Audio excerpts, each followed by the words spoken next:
कृष्ण पादान सहगण ललिता श्री विशाखामितांश्च हे कृष्ण करुणा सिंधु दीनबंधो जगत्पते गोपेश गोपिका कांद राधा कांद नमोस्तुते तप्त कांचन गौरांगी राधे वृंदावनेश्वरी वृषभानुसुते देवी प्रणमामि हरिप्रिये वाञ्छाकल्पतरुभ्यश्च कृपा सिन्धुभ्येव च पतितानां पावनेभ्यो वैष्णवेभ्यो नमो नमः। नमो विष्णुपादाय कृष्णपृष्ठाय भूतले श्रीमते भक्तिवेदान्तस्वामिनिति नामिने नमस्ते सरस्वती देवे गौरवाणी प्रचारिणे निर्विशेष शून्यवादी पाश्चात्य देशतारिणे जय श्री कृष्ण चैतन्य प्रभु नित्यानंद श्री अद्वैत गदाधर श्रीवासादि गौर भक्त वृंद हरे कृष्ण कृष्ण कृष्ण हरे हरे हरे राम राम राम हरे हरे हरे कृष्ण कृष्ण कृष्ण हरे हरे राम राम हरे हरे हरे कृष्ण कृष्ण कृष्ण हरे राम राम हरे हरे मुखं करोति वाचालं पंगुं लङ्घयते गिरिं यत्कृपातमहं वन्दे श्रीगुरुदीनतारिणं परमानन्दमाधवं श्रीचैतन्यमीश्वरम्।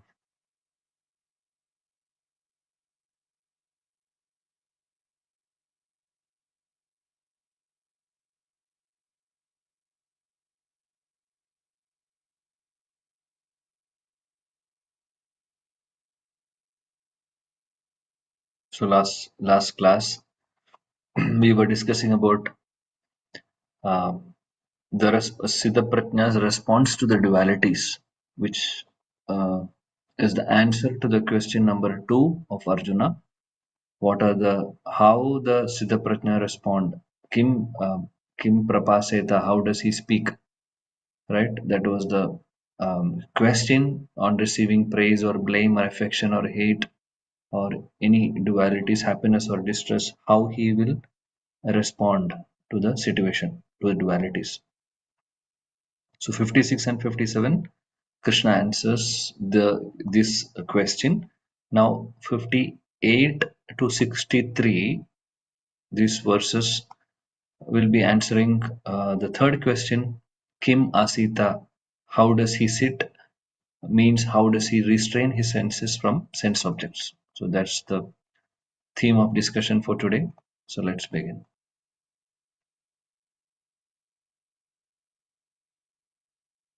58. Yada samharde chayam.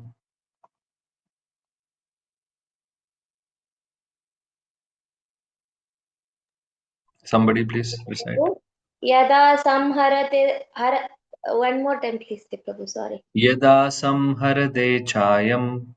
Yada samharate chayam. Kurmo na kurmongani vasarvashaha.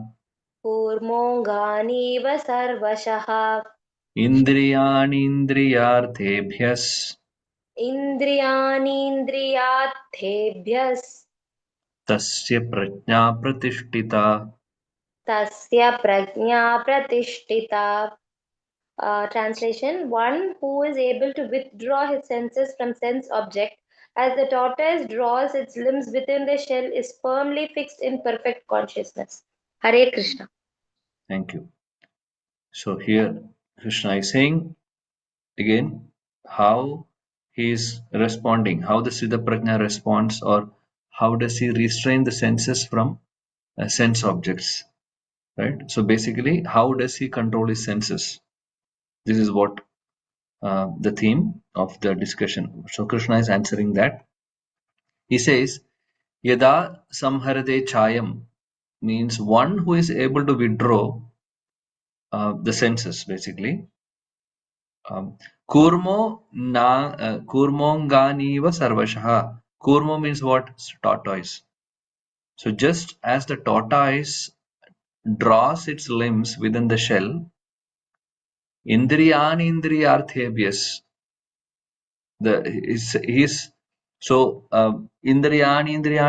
Indriyarthebhyas means the Siddhaprajna or a devotee, he withdraws his senses from the sense objects just as the tortoise draws its limbs within the shell. Tasya prajna pradishtita. And such devotees, they are fixed in perfect consciousness. Their prajna means their consciousness, their intelligence, their consciousness is fixed in the Supreme. Because of that, they are not their senses are controlled also.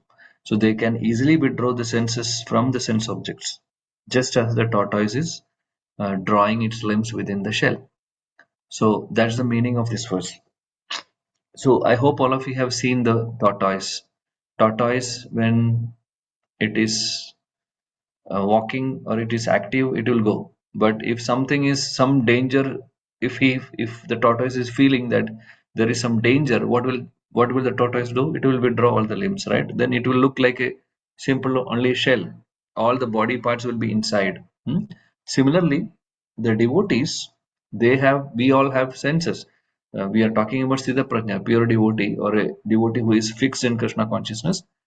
For that devotee, anything material, whatever is there, doesn't influence him or her. Like nothing is going to disturb or tempt them. So maybe temptation will be coming, however, they will not act on it. So what they will do? Immediately they will withdraw the senses from the sense objects. Means if something is like, for example, we can say simple example, mm, eating something which is very sweet or palatable. For example, for example, it could be Ekadashi, it could be any day we have decided that I will not eat sweet today. Just giving some example. I will not eat sweet today. However, when we are seeing so many sweets in front of us, there will be some situation like that. So we have a choice. Either we can eat, nobody is going to question us. We can eat. However, also we can choose not to eat also, right? So we can withdraw our senses from that sense, because the gulab jamun or sandesh or rasgulla, these are sense objects basically for the senses now, in this example. So if we withdraw our senses, like, okay, no, I will control my sense. I don't want to eat today. This is my decision. So that's how we withdraw. This is the simplest example. Similarly, anything like that, like it could be for the eyes, it could be some movies, it could be some photos, it could be some posters, anything which is some completely material or some tempting or agitating our senses. You understood what kind of, so many things are there. So if we are withdrawing our senses, means eyes, from that sense object, I mean, the devotee will do that. He will not be indulging into it. Otherwise, normally people will, what they will do, they will use their senses in gratifying this. They will use the senses, and they will enjoy the sense objects through the senses. That's how they gratify their sense. Hmm? So, hearing some mundane music, rock music, or whatever kind of music, it's not conducive for bhakti, right? So a devotee will never be indulging in, or will not be hearing such things. If something comes in front of them, they will somehow try to avoid it completely. So that's how any limb we take, any senses we take, that's how the devotee who is fixed in Krishna consciousness will withdraw the senses, like the tortoise is drawing the limbs within the shell. Srila Prabhupada's purport, let's read. Okay. Yeah. Somebody can read this.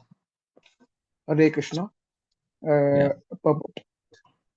The test of a yogi, devotee, or self-realized soul is that he is able to control the senses according to his plan. Most people, however, are servants of the senses and are thus directed by the dictation of the senses. That is the answer to the question as to how the yogi is situated. The senses are compared to venomous serpents. They want to act very loosely and without restriction. The yogi or the devotee must be very strong to control the serpents like a snake charmer. He never allows them to act independently. Yeah. There Can are, pause, Prabhu, yeah, now. Yeah. Thank you. So, Srila Prabhupada's very beautiful purports, as we always say, also Prabhupada He's giving so many practical, applications. He's really elaborating the point to make us understand what exactly Krishna is speaking, or what exactly the verses of the Shastras are. Uh, Actually, the actual meaning is being depicted always in through his purports. That's why generally devotees, whenever they, whenever we read translation and purport, we glorify Prabhupada. We say generally, this trend you will see generally in Hare Krishna, in the ISKCON, movement. Whenever we read translation and purport, we say translation and purport by His Divine Grace A.C. Bhaktivedanta Swami Srila Prabhupada ki jai, like that we say. Then we, begin reading it, because we are, for first of all, we are saying jai. Jai means we are glorifying him, um, for giving this wonderful transcendental purports. So that's the general tradition. Not only Srila Prabhupada, even generally, I think in other Vaishnava circles also, they glorify the Acharya. Yeah. So anyway, so the point Prabhupada mentions here, the test of a yogi or a devotee or a self-realized soul is that he is able to control the senses according to his plan. See, means he will be having complete control on the senses. Not the senses will be controlling them. They will be controlling the senses completely. You remember the story of Alexander, which we discussed on the anger? Hmm? So you know what that sage told Alexander, that you are the servant of my servant, correct? So sage senses are completely under his control. All the senses of the sage, of that sadhu, is actually acting as a servant for the sadhu, because he is using the senses only for hearing or doing meditation like that. However, for Alexander, he is he is a servant of his senses, not other, completely opposite, because he is not able to control his anger, right? Similarly, here Prabhupada says that a devotee or a self-realized soul or a yogi, he is able to control the senses according to his plan, means it is completely under his control. Most people, however, are servants of the senses, like the example of Alexander we discussed. Most of the people are servants of the senses and thus directed by the dictation of the senses. So whatever senses they, we will be directing, we will be going in that direction actually, because those who are not able to control the senses, they will become the servants of the senses. So this is, and the word we say go Swami and go Dasa. Go Swami means one who is completely mastering the senses, or one who is completely controlling the senses. That is the meaning. Go, the meaning, the word go has one of the meaning. There are many meanings. Go means cows, go means senses also. Go means Goloka, Govardhan, Goswami. So go is having so many meanings. However, go, one of the meaning is senses. Swami means one who is completely controlling his senses, or one who is a master of the sense, master of his senses are called Goswami. Godasa is an opposite word of for that. Godasa means one who is a servant of the senses. That is what Prabhupada says here. Mostly people are, most of the people are, however, most of the people are servants of the senses, and they are directed by the dictation of the senses. That is the answer to the question as to how the yogi is situated. The senses are compared to venomous serpents. They want to act very loosely and without restriction. See, this is the very good comparison. The senses are actually like venomous serpents. Senses, if you are not controlling it properly, it will act according to his desire, like a serpent. Serpent is very difficult to control, right? Serpent generally, even if we harm them, or if we don't harm them also, we don't know. Sometimes it will attack. We cannot trust serpent. Serpent is a dangerous thing. Always, it is, having the. It is mentioned that these serpents are envious. They are the most envious living entities, because they are fully, they want to, they are only thinking about themselves. Anything that they will attack. So they are like that. So senses are like that. If you are not controlling, venomous serpent means it will really create problems, because we are attracted to so many sense objects, and it will be bad for our spiritual life. So they want to act very loosely and without restriction. The yogi or the devotee must be very strong to control the senses, control the serpents, like the snake charmer. So yogis or devotees, what they will do? They are like snake charmer. Have you seen the snake charmer? Snake charmer can control with that particular musical instrument. It will control the snake completely. Snake will dance. Snake will obey him, right? With that he can do control it completely. Similarly, a devotee can completely control his senses. If he is firmly fixed in Krishna consciousness, he the senses cannot control him. However, the devotee will control the senses. So any temptation comes, he will be able to control it. That is what devotees, um, actually devotees can do. He never allows them to act independently. See, this is what. There are many injunctions in the revealed scriptures. Some of them are do nots, don'ts, and some of them do's. So do's and don'ts. Unless one is able to follow the do's and do nots, restricting oneself from sense enjoyment, it is not possible to be firmly fixed in Krishna consciousness. So, what are the do's and don'ts? Anybody can say what are the do's and don'ts? At least some principles we can say. What are the do's? What are the Do's are, don'ts? Prabhu, do's Hmm. are the things which encourage bhakti. Don'ts are the things which take us away from bhakti. Yeah, good. So what are the principles we follow now in Krishna consciousness? Do's, some do's and don'ts we do, right? We follow, correct? What are those? Yes. What are the Do's don'ts? are basically do's are Do's, reading scriptures. reading scriptures, hearing Harikatha, Shravanam, Yes, Kirtanam, say yes, glories about Krishna, and yes. follow the regulatory principles as per Following the regulatory principles. Yeah.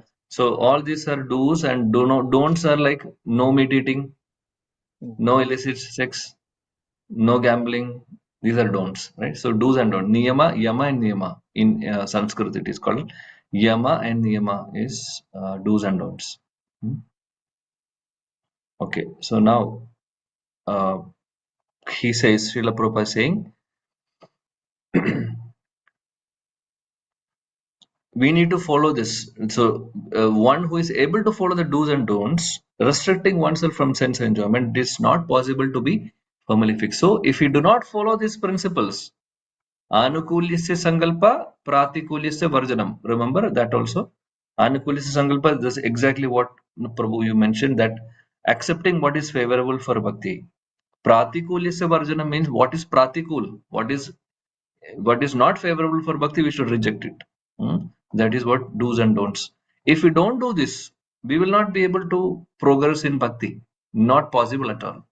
We can't be just we can be completely attached to material things and do whatever we think, whatever we feel, and at the same time we want to progress in bhakti. It doesn't happen like that.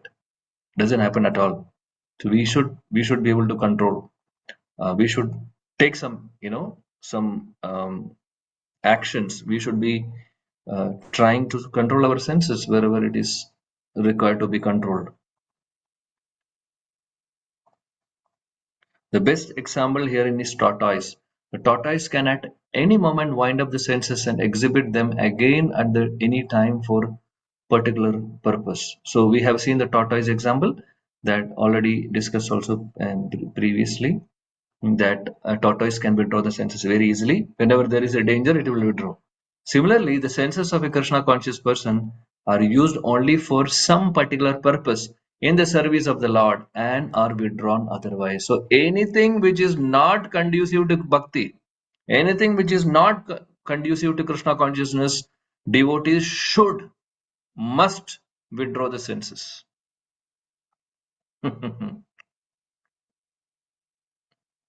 Arjuna is being taught here to use his senses for the service of the Lord, right? He is using his senses for the service of the Lord, for fighting the battle which is Dharma Yuddha, for, as per the decision, as per the desire of Krishna, instead of his own satisfaction. Arjuna is now in after the after reciting, after speaking Bhagavad Gita, finally Arjuna will say this, that I I will follow whatever you say, Krishna, oh Krishna, like that. Krishna gives a choice for him. He says, whatever I want to tell you, I have spoken.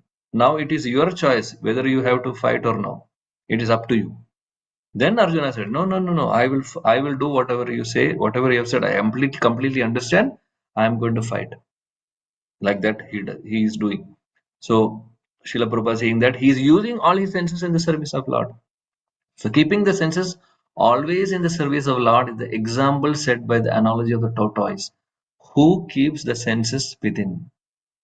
So withdrawing the senses doesn't mean that we don't do anything. Please, that's not the meaning. Withdrawing the senses from the sense objects means, okay, I will not do because my senses is very dangerous, so I don't want to act on it. So we are completely withdrawing. It is not, that is not recommended. However, we should use our senses whenever it is required in the service of Krishna. So another same example of tortoise, if you go to temple, if you have noticed it, I don't know, most of the temples, especially South Indian temples, if you see, um, have you seen that mm, what we call it as, have you seen any tortoise or something? Maybe it will be below the big lamp, in the temple, or you would have seen in some, what do we call it as, the pillar. What we call it as? Dwajastambha. Yeah, stambam. In the stambam also down, have you seen the tortoise? Yes. But that tortoise, are the limbs inside or outside? You remember anybody? It is outside actually. It's outside. You can see the legs, you can see the hands, even the head, everything. Which actually telling us that when we go to the temple, all our limbs should be outside because we are going to see Krishna. Right? So we have to use our senses because we are using our eyes to see Krishna. We are hearing, if there'll be so many brahmanas will be chanting the holy names, or so our ears will be hearing that. All our limbs of the body we are using, when we go to temple, or when we do any worship of Krishna, or even in our home also. So that is the significance of the tortoise in the temple, which you say, I mean, whether during the big stamba, or wherever we see. Next time when you go to any temple, please see this. So when we do anything connected to Krishna, whenever we do anything related to bhakti, then all our limbs should come out. When it is not conducive, let us withdraw it like a tortoise. So you can remember both the example of tortoise. When it is required, we should use it. We should not required, we have to withdraw it. That is why that is what Prabhupada also says in the last sentence. He's saying that um, keeping the senses always in the service of the Lord is the example set by the analogy of the tortoise, who keeps the senses within. So senses within means whenever there is a temptation for sense gratification, it will be withdrawn. However, it will be used in the service of Krishna. That's what here also Prabhupada says. Senses of the Krishna conscious persons are used only for some particular purpose in the service of the Lord, and are withdrawn otherwise. In other circumstances, other situation, we are withdrawing it. Hmm? So like that. So in this world there are so much temptations, only temptations, only. So we have to always be like a tortoise. And remember that I should be like a tortoise. I should withdraw, withdraw, withdraw. But when we come for satsang, when we go for kirtan, when we hear, when we chant, when we do puja, when we meet the devotees, then all our senses should come out. When we go to office and all, okay, whenever it is required, just do it, withdraw it. Do it, withdraw it. So, if we really want to progress in bhakti, our choice again. Otherwise, otherwise, we may practice bhakti for 10 years, 20 years, 30 years, 50 years. Nothing is going to change. We may be doing, we may be chanting, we may do some progress will be there. However, will not be able to reach the goal for sure. We may have to take birth again. I don't know how many lifetimes. So it is not easy. I mean, it is easy if you take it seriously. If we are not taking it seriously, then it takes lifetimes. Lifetimes. Maybe how many lives we don't know. So we don't have to wait for next life, or we don't know. We don't know whether we'll get a next human body also. We don't know anything. So we should not take chance. So we should utilize our present, opportunity. Next verse. Yeah. Okay. Vishaya vinivartante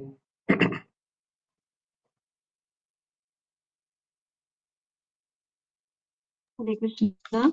Vishaya vinivartante niraharasya dehina niraharasya dehina rasavarjam rasopyasya rasavarjam rasopyasya param drishtva nivartate. param drishtva nivartate. Though the embodied soul may be restricted from sense enjoyment, the taste for sense objects remains. But ceasing such engagements by experiencing a higher taste, he is fixed in Krishna, in consciousness. Hare Krishna. Thank you. This is a very beautiful verse, very famous also. So basically, this verse talks about the lower taste and higher taste. Vishaya means sense objects. Vishaya vinivartante niraharasya dehina. So the meaning is that though the embodied soul means, though the embodied soul means that what embodied means, what embodied means here Krishna Prabhupada says, sorry, translation is embodied. Embodied means soul is covered by the body, right? So means all of us, means all of us, because we are actually souls but covered by a body. So those here Vishaya vinivartante niraharasya dehina means those, the embodied soul, or though all of us may practice to restrict his senses from enjoying the sense objects, means niraharasya means we may restrict our senses from the sense objects. Okay, we may do that, we will be trying our best. However, rasavarjam rasopyasya, but there could be taste for the sense objects or desire for enjoyment in our heart, in our mind. We may be restricting externally. We are restricting our senses from the sense objects. However, the desire will be there in our mind to enjoy that. Right? That is what rasavarjam rasopyasya. The desire for, or the taste for the sense objects or desire for enjoyment remains. However, param drishtva nivartate. However, one can seize this also by experiencing a higher taste. Param drishtva nivartate. We can go beyond this state if we have experienced a higher taste. This is the point. So if we have experienced a higher taste, we can easily cross over. I mean, we can easily go beyond the sense gratification desire, because desire for sense gratification will be there.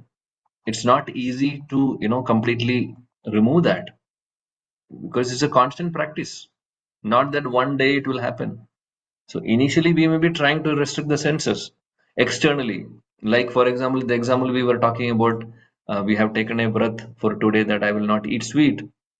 Our senses will tell, please do. But we are restricting. We know that it is very difficult to restrict, but somehow we are restricting.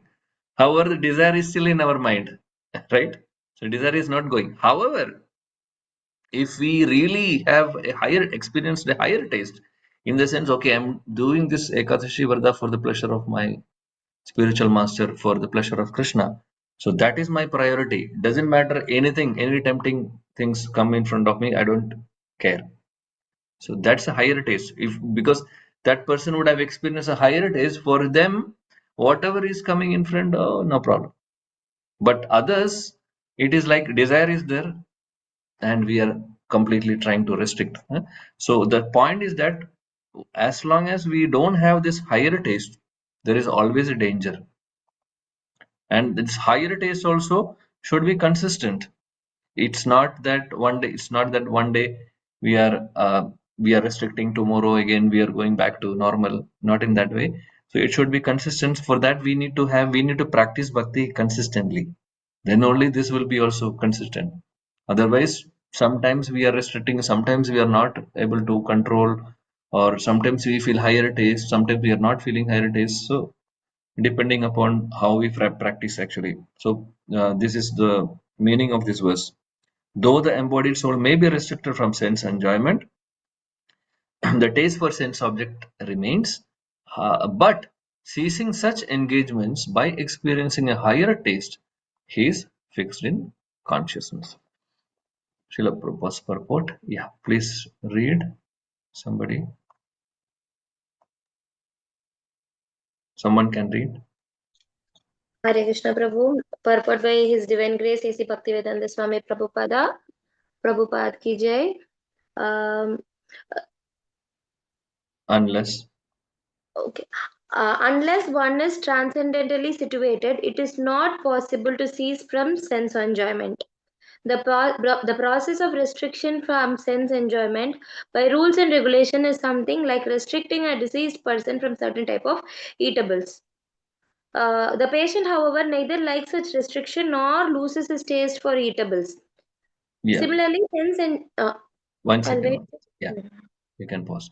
So Srila Prabhupada says, one who is transcendently situated, unless one is transcendently situated, it is not possible to cease from sense enjoyment. See?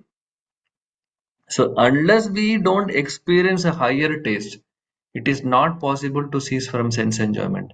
Again, this is the reason many of us, or all of us, have different level of progress in bhakti. Because if we have so much attachment to sense enjoyment, we are not restricting it properly, then how many number of years we practice bhakti, we will not change. However, if we really start experiencing some higher taste, and then deliberately we are restricting the disturbance, because there are so many things which will tempt us. Deliberately we are restricting it. The dawns we are actually so not favorable things. Pratikulisa varjanam, if you are really doing it, then something will work. So our effort should be there. Experiencing a higher taste will come automatically. When we start experiencing it, it will help us. Then it will not be a effort from our side to restrict something. It will naturally happen. However, if we are indulging in sense gratification and we are not taking our own effort, and we say that okay, we are going like this for years and years, we will not get any higher taste at all. So our efforts are required. Then that will help us. And so our efforts are required, at the same time practice of bhakti. So anukulisa sankalpa, pratikulisa varjanam should go in parallel, go together. Not in the sense, that is what Krishna says in the 6th chapter also. Abhyasa and vairagya. We have explained this before. Abhyasa means practicing bhakti sincerely, practicing this Shravanam, Kirtanam, Smaranam and all. At the same time, that vairagya, just stay away from the sense gratification. So these two things, if these two things should go together. or if we are not controlling our sensor, if we are not restricting our sense enjoyment, then it is not easy to do abhyas also. We will be not consistent in abhyas. Our abhyas will be failing. We will not get any higher taste. We will be, like this forever. So what the point we are making here is that our sincerity in bhakti will determine how much progress we are getting in this path. It's not other. It's our efforts are required. This is the point. If you are not serious, then don't expect result. Never. We cannot expect result. It's not a magic. Of course, Vaishnava's mercies are there. Everything is there. However, without our endeavor, nothing will happen. Nothing will happen. So endeavor is very important. Then Krishna's mercy will come. Then Guru's mercy will come. Everything will come. If you are not ready to put our efforts, then so means we have to give our heart. So anything we do, if we don't put our mind and heart, that will not work. That will not work. Not only in bhakti, even in the office work also. If we are not putting our proper efforts and heart there, it will not be successful. Correct? If the students are not studying properly, how they are going to get marks? Not possible. Similarly, in bhakti also, we have to put our efforts. Our heart should be there. Then things will work. So nobody can say that, okay, I'm not progressing because it is our problem. If you're not progressing nicely, if you're not getting any taste, it's our problem, not anybody else's problem. So because we are not giving our heart, we are taking it lightly. Okay, satsang will come every week. Okay, nice. We are meeting devotees, having some fun, having some nice prasadam, and going next week coming, going on like that. That will not be helping us in progress. So it's a daily process, it's a day-to-day process and practice and sincere efforts and prayers. Then only there will be progress. So we cannot blame our Diksha Guru, we cannot blame Krishna, we cannot blame Shiksha Guru. It is our problem only. Why I am not progressing? It is your problem. Why I am not having taste? It's your problem. It's our problem. I'm talking about myself. So in one of the thing when I spoke to my Shiksha Guru, yeah, it's regarding Kirtan. So he's been telling me since now more than 3 years, you should take some effort to get trained. I have not put my heart there. He told me, because you are not putting your heart. Then I even asked him, is it because in the previous life, I asked this, I'm telling in front of Krishna only. I have asked, is this because in my previous life I would have done something wrong, which may be Balaram, because all the musical instruments are representation of Balaram basically, and musical instruments or any services, because Balaram is the greatest servant. Is it because maybe I have done something wrong, or maybe because of Aparadha I'm not able to do that, or he said, not any aparadha, it is your problem. You are not putting your heart there. You have not put your heart there. That is why. And because you are not trying, you are not finding time for it.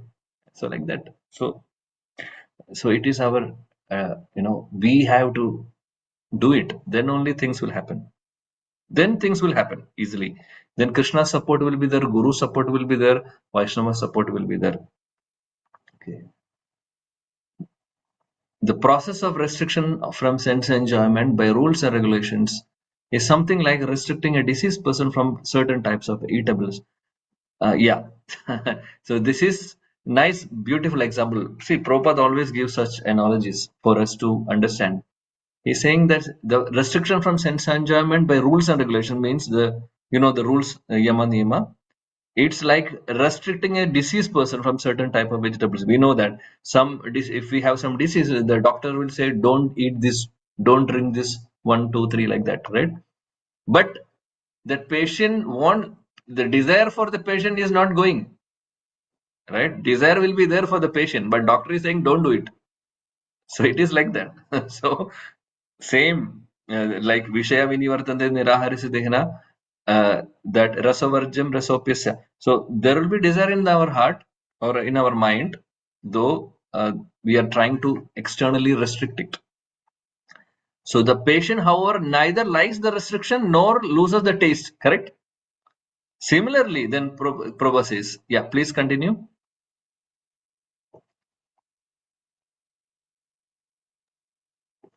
Yes. Similarly, sense restrictions by some spiritual process like Ashtanga Yoga in the matter of Yama, Niyama, Asana, Pranayama, Pratyahara, Dharana, Dhyana, etc. is recommended for less intelligent persons who have no better knowledge.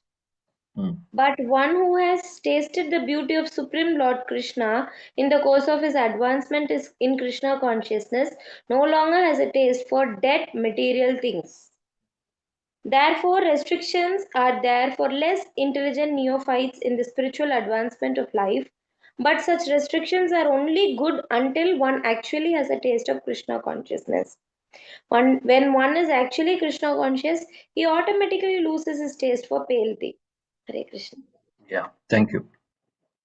So here the yama, niyama, asana, pranayama, pratyahara, dharana, dhyana, etc. These are the Ashtanga yoga. Ashtanga yoga means dhyana yoga. Ashta means 8. So Ashtanga yoga, these are the process. Yama, niyama, pranayama, pratyahara, dharana. Basically, this is for the dhyana yoga, Ashtanga yoga process. So Prabhupada says that it is recommended for less intelligent persons. Why? Because it's not because of that these processes are uh, not authentic. These processes are authentic only. However, it is not just merely trying to do pranayama or controlling the breath or trying to withdraw the pratyahara means withdrawing the senses from the sense object. That is pratyahara. Dharana means focusing on something. And dhyana is, again, we know the dhyana meditation. All these processes are good if we are if we are utilizing that in the process of bhakti. Otherwise, it will be just a mere exercise. That is why there are so many yogis who might be controlling the senses externally. However, the desire for sense enjoyment will be still there. So externally they will be doing so many yogi process and they will be controlling the breath and they will be controlling the senses also to some extent. Of course, they will control. However, the desire will be there. That is the comparison Prabhupada generally gives. I think he has given in some other purport. Maybe we have seen or we will be seeing later. I don't remember. He has given the example of Shri Vishwamitra Muni and Haridas Thakur. So Vishwamitra Muni is a great Muni, no doubt. He is a Ashtanga yogi, he is a yogi, he is a devotee also. However, he cannot be compared to Haridas Thakur. Srila Haridas Thakur is a pure devotee who is always remembering Krishna, chanting Krishna's name. So same thing happened. So in front of Vishwamitra Muni, Menaka came. He was in meditation. He did not even see Menaka. He just heard the pile sound, the angle bell sound only. But with that sound, his meditation broke. And then he is even getting married to Menaka. Then the child is also taking birth. Similarly for what happened to Haridas Thakur? Lakshahira came, Maya Devi herself came, nothing happened. He was completely, he was completely controlled. So that is the difference. So devotee for Haridas Thakur, it was natural. Lakshira For became a devotee. she became a devotee, yes. Lakshira became a pure devotee. She became a Haridasi, following the footsteps of Haridas Thakur, chanting 192 rounds. So, because Haridas Thakur association is not a small association. This is the greatest association anybody can get. Yeah, so Srila Haridas Thakur is such a great devotee, pure devotee. So for him, control of senses was natural. He did not do any extraneous efforts. But Vishwamitra Muni, because he is an Ashtanga yogi, he is controlling the senses in a different way. So that is the difference. But please don't misunderstand or don't think that. Please let us not think that Vishwamitra Muni is a ordinary person. He was he was considered to be the guru of even should Lord Ram. Is such a great personality, no doubt. However, scriptures are giving such examples for us to understand. So Ashtanga Yoga is a process as per the scriptures to control the senses, and ultimately it is taking us to Krishna only. However, it is if it is not mixed, if it is not being tinged with bhakti, it will not work. That process will not work. It will not be successful. And for that is what Prabhupada says. For the devotees, the restrictions are natural because the taste for pale things, for the material mundane things will automatically go. So no need to restrict, like the other yogis. So other day was hearing, when I was hearing, then the discussion was something related to this only. So for a devotee, for a practicing devotee, somehow if he is in the movie theater, so Prabhu was telling that generally devotees will not go to theater. However, in case somehow we are there, so whenever we see some things, some actor, actress, and whoever, hero, heroine, and so many things are happening in the movie. So he was saying that whenever we see the characters in the movie, we'll be remembering some characters from the scriptures. And whenever we see something tempting, we'll be remembering so many verses from Bhagavad Gita and so many verses from Bhagavatam. Reminding that, okay, yeah, because this is not my taste, this is not my taste, I don't want this, I don't want. So he was saying that is the time we will be recollecting all this. But please let us not try this. We don't want to try it. The point he was mentioning is that when we start getting a higher taste, all these things will become pale. We will not get any enjoyment. So even our friends circle also, the friend circle what we have, we go for party, we go here and there, trying different restaurants. New restaurant has come, let us go there and eat. So many people do all this, right? So when we start chanting holy names, when we start attending the satsang, our taste will go. Our taste for those things will go, the pale things. We will not be. Finally, that friends will not call us also. A time will come, they will stop calling us also. So we are free. Till that, we have to somehow adjust. Because when we start tasting higher, when we start getting higher taste, this lower taste will automatically go. That is the power of bhakti. That's the Vasudeve Bhagavati Bhakti Yoga Prayojita. So when we start practicing Bhakti Yoga, what will happen? Two things will happen. One is that we will get knowledge, transcendental knowledge or spiritual knowledge.